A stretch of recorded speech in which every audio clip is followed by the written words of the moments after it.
அஸ்ஸலாமு அலைக்கும் வரஹ்மத்துல்லாஹி வபரகாத்துஹு. கண்ணியத்திற்குரிய உலமா பெருமக்களே, அன்பார்ந்த பெரியோர்களே, இளைஞர்களே, இந்த விவாதத்தை நடத்துகின்ற இரு அணியை சார்ந்தவர்களும் ஒன்று கூடி ஒரு விஷயத்துல உடன்பாடான முடிவை எட்டிருக்கிறோம். அந்த செய்தியை சொல்வதற்கு முன்னால ஒரு சில வார்த்தைகள்.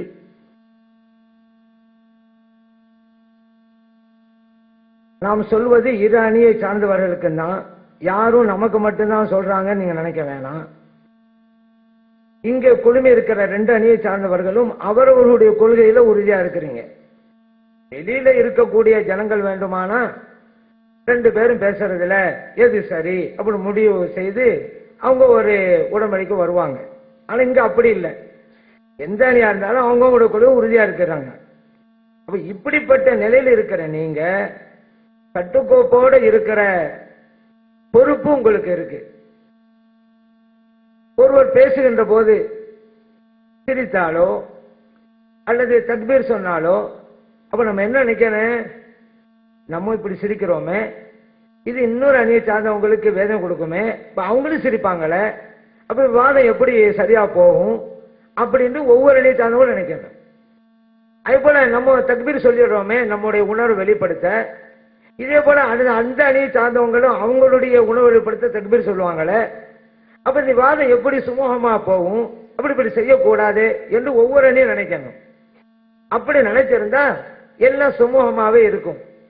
பொதுவாகவே இந்த கேள்விப்பதி நிகழ்ச்சி அப்படிங்கிறது விவாதத்துல சூடு பறந்தா கூட இந்த விவாத நிகழ்ச்சி மூலமாக அந்த சூடு தணிஞ்சிரும் அப்படி இயற்கையா நம்ம நினைப்போம். ஆனா விவாதம் கரெக்டா போய்கிட்டே இருக்கு. இந்த கேள்விப்பதி நிகழ்ச்சியில தான் சூடு பறக்கிற சூழ்நிலை வருது. இப்ப இந்த நேரத்துல ஒவ்வொரு அணியை சார்ந்தவர்களும் தன்னுடைய பொறுப்போட நடந்திருந்தா எல்லா வகையிலும் ஹைரா இருந்திருக்கும். ஒவ்வொரு அணிக்கும் பொறுப்பு இருக்கிறது. நீங்க எல்லாம் உண்மையிலேயே பாராட்டத்தக்கவர்கள். ஏன்னா உங்களுக்குன்னு வேலைகள் இருக்கு, அதெல்லாம் ஒதுக்கி வச்சுட்டு நாமளும் 4 விஷயங்கள் தெரிஞ்சுக்கிறோம் அப்படி வந்திருக்கிறீங்க. இன்னும் நிறைய விஷயங்கள் மார்க்க விஷயத்தை தெரியுங்கிறதுக்காகத்தான் இந்த கேள்விப்பதி நிகழ்ச்சி அமைக்கப்பட்டது. அப்ப உங்களுடைய வேலை வெட்டியெல்லாம் ஒதுக்கி வந்திருக்கீங்கல்ல, பாராட்டத்தக்க விஷயம்தான். ஆனா இதற்கு மேலேயும் ஒண்ணு நீங்க யோசிச்சு பார்க்கணும். இப்போ விவாதம் நடக்கிற அன்னைக்கு நீங்க வர்றீங்க, விவாதம் முடியும் போது போயிடுறீங்க.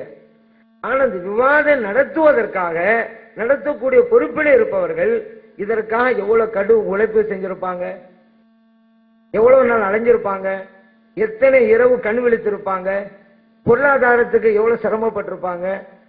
அப்ப இத்தனை உழைப்புக்கு பின்னால்தான் விவாதம் நடக்குது. அதனால உணர்வுகளையும் உணர்ச்சிகளையும் வெளிப்படுத்தி அந்த விவாத நோக்கத்தை நம்ம விட்டுட்டோம்னு வச்சுக்கிறோங்களேன், எல்லா உழைப்பும் வீணாகிறது. இங்க பேசப்படுற கருத்துக்கள் உங்களுக்கு ஏற்றுக்கொள்ளத்தக்கையிலும் இருக்கலாம், ஏற்றுக்கொள்ளத்தகாத வகையிலும் அமைந்திருக்கலாம். எதா இருந்தாலும் இங்க கேட்டுக்கிற வேண்டியதான், ஏற்றுக்கொண்டே ஆகணுங்கிறது இல்லை. ஆனா பொறுமை உணர்வோட அடக்கத்தோட எந்த பிரச்சனை இல்லாம கேட்கணும், அதான் கரெக்ட். அப்பதான் உங்களுக்கு பின்னால் எடுக்கப்பட்ட அத்தனை உழைப்புக்கு நீங்க மரியாதை கொடுக்குறீங்கன்னு அர்த்தம். ஆனா இப்ப இந்த கேள்வி பதில் நிகழ்ச்சியில வேண்டத்தகாத சில நிகழ்வுகள்லாம் உண்டாயிருக்குது. ஒருவர் பகைமை பாட்டுக்கிற ஒரு சூழ்நிலை எல்லாம் வருது. அதன் அடிப்படையில இந்த கேள்வி பதில்ங்கிறது ஒரு நோக்கத்தின் அடிப்படையில் நம்ம வச்சோம், ஆனா நோக்கத்துக்கு மாற்றமா இருந்துகிட்டு இருக்கு இப்போ. அதனால கேள்வி பதில் நம்ம நிறுத்தி கொள்ளலாம், ஏன்னா சுமூகமா இருக்கணும். அடுத்து ஒரு 2 தலைப்போட நம்ம பேச வேண்டியது இருக்கு. ஏதாவது பிரச்சனை வந்துன்னு வச்சுக்கிறோங்களேன், இப்ப அடுத்த 2 தலைப்பு நடக்காம போயிடும். அப்ப அதோடைய பிரச்சனை எல்லாம் அந்த கருத்துக்கள் என்னன்னு தெரியும், ஆசையா இருக்கிறோம் அந்த 2 தலைப்புக்கும். அதோட இந்த கேள்வி பதில் நிகழ்ச்சியை முடித்துக் கொள்ளலாம். சரி, கேள்வி பதில் அடுத்த வாதத்துக்கு வச்சிருக்கோம், அதை என்ன செய்யறது?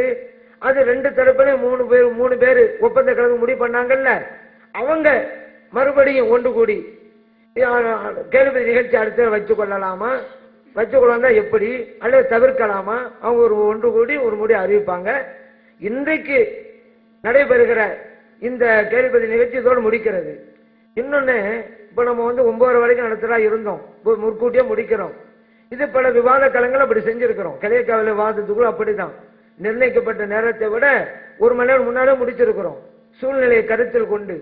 அதே போல இங்கேயும் விவாதத்தை நடத்தக்கூடியவர்கள் சூழ்நிலை கருத்தில் கொண்டு இப்பொழுது இந்த கேள்வி பதில் நிறுத்திட்டு சுமூகமான முறையில இந்த அமர்வை முடித்துக் கொள்ளலாம் என்கின்ற முடிவை எடுத்திருக்கிறோம் என்பதை உங்களுக்கு நான் அறிவித்துக் கொள்கிறேன். அஸ்ஸலாமு அலைக்கும் வரஹ்மத்துல்லாஹி வபரகாத்துஹு. அன்பிற்குரிய சகோதரர்களே,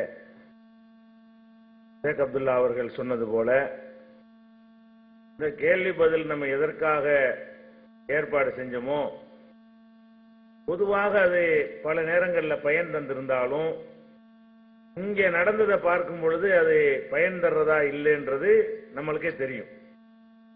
கேள்வினா இயற்கையா நமக்கு சந்தேகம் ஏற்பட்டு அது அறிந்து கொள்ற வகையில தான் கேள்விங்கிறது அமையணும். இப்ப நம்ம பார்த்தோம்னா எப்படி கேள்வி இருக்கிறது? இப்ப ஷேக் அப்துல்லா சொன்னாரு, அதுக்கு நீங்க என்ன சொல்றீங்க? இப்ப பிஜே சொன்னாரு, அதுக்கு நீங்க என்ன சொல்றீங்க? கேள்வியை கூட விளங்குறாங்களோ இல்லையோ, கேள்வி எப்படி வருதுன்னு கேட்டா, ஒரு ஆள் சொல்லிட்டு உட்கார்ந்த உடனே இப்ப இவர் சொன்னார்ல, அதுக்கு நீங்க என்ன சொல்றீங்க? இப்ப அவர் சொன்னார்ல, அதுக்கு நீங்க என்ன சொல்றீங்க? இப்படியாகவே தான் இந்த கேள்வி போகும் பொழுது இதுல இயற்கை தன்மை, ஒரு போலித்தன்மை அதுல இருக்கிறது. நமக்கு அடுத்து வெளியில இருந்து பாக்குறோம் கூட அருவருப்படைவேன், என்ன இது என்ன கேள்வி, அவங்களா கேட்கிற மாதிரி இல்லையே, இவர் என்ன கேட்கிறாரு அவர் கேட்கிறாரு, அவர் என்ன கேட்கிறாரு இவர் கேட்கிறாரு, ஒருத்தர் என்ன கேள்வி கேட்கிறார் அதே கேள்வி அடுத்தாலும் கேட்கிறாரு.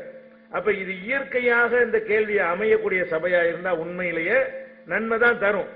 யார் மீதும் குறை சொல்றது இல்லை. இந்த தன்மை ரெண்டு பக்கமும் இருந்தது. நீங்க கேட்டதான் இவங்க கேட்டாங்க, இவங்க கேட்டது நீங்க கேட்கறீங்க, ஆளை மாத்திக்கிறீங்க. என்னிடத்தில் கேட்ட அதே கேள்வியை அங்க ஒரு ஆள் கேட்கிறாரு, அவரிடத்துல கேட்ட அதே கேள்வி இங்க இருந்து ஒரு ஆள் என்கிட்ட கேட்கிறாரு. அப்ப இது ஒரு